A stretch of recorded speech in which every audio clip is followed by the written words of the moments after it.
ભાવનગરના આનંદનગર વિસ્તારમાં આવેલા મકાનમાં વહેલી સવારે આગ લાગતા ફાયર વિભાગનો કાફલો દોડી ગયો હતો અને પાણીનો છંટકાવ કરી આગ બુઝાવી હતી। આગની આ ઘટનામાં ઘરવખરી સળગી જવા પામી હતી। પ્રાપ્ત થતી વિગતો મુજબ ભાવનગર શહેરના આનંદનગર વિમાના દવાખાના પાસે આવેલ રોહિતદાસ નગરમાં રહેતા મિલનભાઈ દિનેશભાઈ ચૌહાણના મકાનમાં ઉપરના માળે આજે સવારે કોઈ કારણોસર આગ લાગતા ઘરવખરી આગની લપેટમાં આવી ગઈ હતી।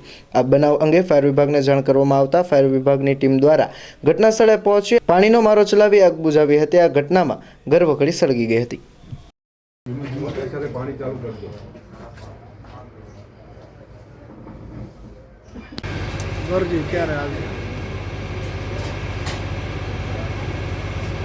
હા, જો